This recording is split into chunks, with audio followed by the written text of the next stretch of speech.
ایران نے پاکستان پر حملہ کیا اور اب پاکستان نے جوابی کارروائی بھی کر دی ہے۔ بتایا جا رہا ہے کہ ایران میں 7 افراد جاں بحق ہو گئے ہیں۔ اسلام آباد ایران اور پاکستان کے مابین کشیدگی تھمنے کا نام نہیں لے رہی ہے۔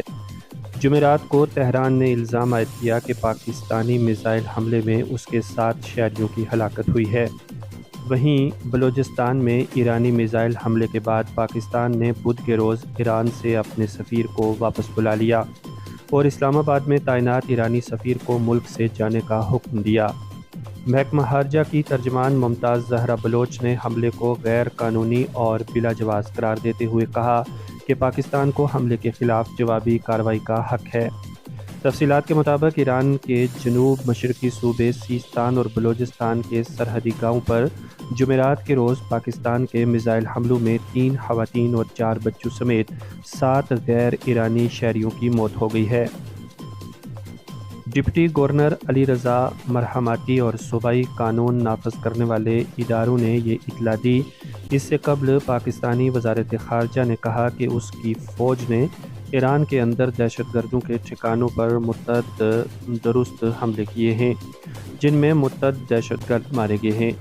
ایرانی خبر رساں ایجنسی فارس نے مسٹر مرحماتی کے حوالے سے کہا کہ آج تقریباً 4:30 بجے کئی دھماکے سنے گئے کیونکہ ہمارا ایک سرحدی گاؤں پاکستانی میزائل حملے کی زد میں آ گیا۔ حملے میں ملحوقہ 3 خواتین اور 4 بچے جو کہ غیر ایرانی شہری تھے۔ انہوں نے کہا کہ صوبہ سیستان اور بلوچستان کے شہر سروان کے نزدیک ایک دھماکے کی آواز سنی گئی، لیکن اس میں کوئی جانی نقصان نہیں ہوا۔ وہیں بلوچستان میں ایرانی میزائل حملے کے بعد پاکستان نے بدھ کے روز ایران سے اپنے سفیر کو واپس بلا لیا اور اسلام آباد میں تعینات ایرانی سفیر کو ملک سے جانے کا حکم دے دیا۔ محکمہ خارجہ کی ترجمان ممتاز زہرا بلوچ نے حملے کو غیر قانونی اور بلا جواز قرار دیتے ہوئے کہا کہ پاکستان کو حملے کے خلاف جوابی کارروائی کا حق ہے۔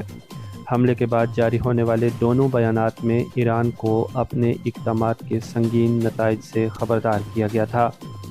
انہوں نے کہا کہ پاکستان نے ایران سے اپنے سفیر کو واپس بلانے کا فیصلہ کیا ہے اور پاکستان میں ایرانی سفیر جو اس وقت اپنے ملک میں ہی موجود ہیں فی الحال واپس نہیں آ سکیں گے۔ پاکستانی اخبار ڈان کی رپورٹ کے مطابق ایک سینئر اہلکار نے عسکری رد عمل کو مسترد نہیں کیا ہے۔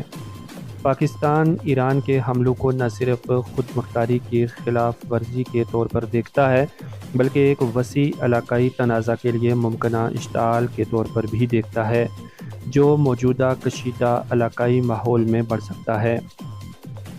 سفارتی ذرائع نے یہ بھی کہا کہ ایرانی پاسداران انقلاب اس خلاف ورزی کا ذمہ دار ہے اور دونوں ممالک کے درمیان رابطے کے متعدد ذرائع کے باوجود یہ کارروائی بین الاقوامی قوانین کے خلاف کی گئی ہے، جس میں واضح طور پر پاکستان کی فضائی حدود کی خلاف ورزی کی گئی ہے۔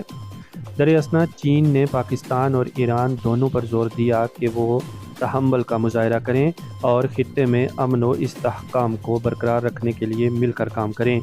امریکہ نے پاکستان، عراق اور شام میں حالیہ ایرانی حملوں کی مذمت کی ہے۔